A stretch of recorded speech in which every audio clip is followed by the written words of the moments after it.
Alors Jésus dit à ses disciples, si quelqu'un veut venir après moi, c'est-à-dire que Jésus estime qu'il est le premier qui est venu, celui qui veut être juste après moi, qu'il renonce à lui-même et qu'il se charge de sa croix et qu'il me suive. Car celui qui voudra sauver sa vie la perdra, mais celui qui la perdra à cause de moi la trouvera. L'une des clés qui va être importante pour que quelqu'un progresse, pour que nous puissions avancer, pour que nous puissions progresser, c'est à quelle dimension je suis prêt à perdre ma vie. C'est une parole de Jésus qui est dure. Donc si je veux la conserver, je la perds. Mais si je désire la perdre, je la retrouve. Donc pour que je puisse avoir la vie que je souhaite, je dois décider volontairement de la perdre. Donc en d'autres termes, le problème ce n'est pas la vie, mais c'est à quel degré d'attachement que nous avons à la vie. Donc c'est un investissement qui n'est pas en perte. Au début on sent comme si nous perdons quelque chose, mais nous dit. Donc c'est-à-dire que ce Dieu, ce que nous pensons perdre, au fait nous le gagnons. Dans l'économie de Dieu, ce que nous investissons, nous le récoltons. Mais ce que nous n'investissons pas, nous le perdons. Une des clés, c'est à quel point je peux me détacher de certaines choses que j'aime. C'est que moi, pour grandir, il faut sacrifier un peu plus. Pour avancer, il faut donner un peu plus. Abraham avait marché avec Dieu. Abraham avait déjà quitté sa patrie. Abraham avait déjà quitté son pays, la maison de son père, pour aller dans un pays qui lui montrerait, on connaît cette partie. Mais pour emmener Abraham dans une alliance éternelle, il fallait que Abraham sacrifie un peu plus. C'est là qu'il dit, donne ton fils, celui que tu aimes. Au départ, c'était qui t'apparentait. C'était déjà un sacrifice. Mais pour aller dans une dimension élevée, c'est après avoir sacrifié Isaac qu'il a dit, je jure par moi-même. Il fallait que Abraham sacrifie un peu plus. C'est-à-dire qu'on ne peut pas dissocier de notre foi là, le sacrifice. J'ai cru à cause d'un sacrifice. J'ai été sauvé à cause d'un sacrifice. Il n'y a aucun chrétien qui ne va pas porter de croix et vivre la gloire avec Dieu. Ça n'existera pas. Chacun va connaître un peu de douleur. Nous n'allons pas mourir physiquement, mais nous allons être des sacrifices vivants. Le symbole même de notre foi, c'est la croix. Pour dire que c'est à la croix que tout s'est passé. C'est à la croix que tout a été. C'est à la croix que tout s'est manifesté. C'est à la croix que nous avons été délivrés. Donc c'est en train de dire, la croix ne peut pas être dissociée de ma foi. Jésus a eu sa croix, j'aurai ma croix. Un chrétien qui ne sacrifie pas n'aura jamais de grandes choses dans sa vie. Ton niveau de sacrifice détermine ton niveau d'élévation.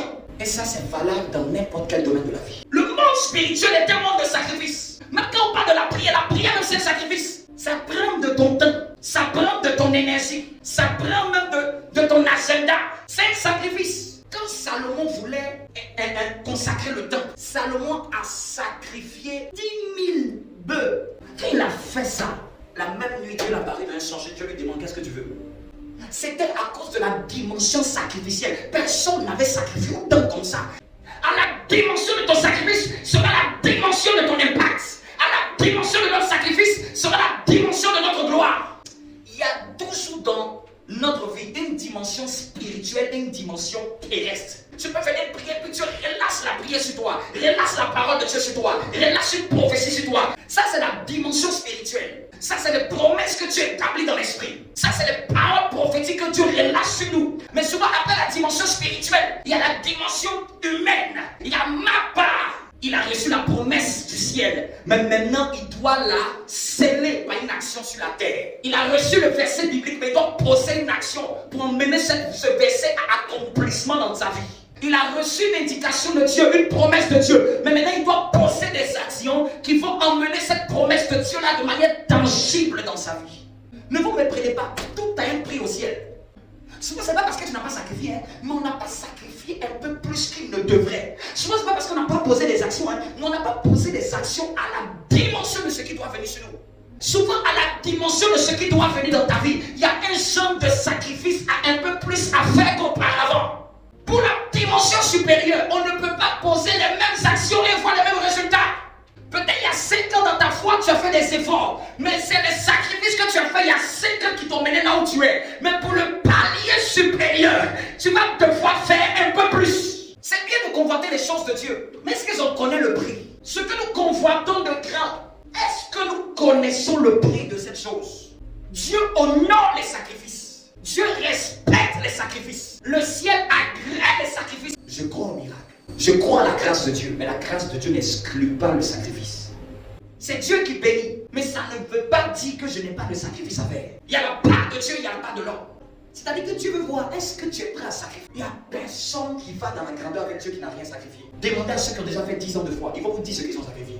Il y a des gens qui ont sacrifié leur jeunesse, qui ont sacrifié des positions, qui ont sacrifié même des entreprises, qui ont sacrifié des conforts. Il y a toujours un sacrifice avec Dieu. Ça n'existe pas une vie chrétienne où on ne sacrifie pas. Ça n'existe pas. Parce que même ton salut là, tu l'entretiens. Soyez saints.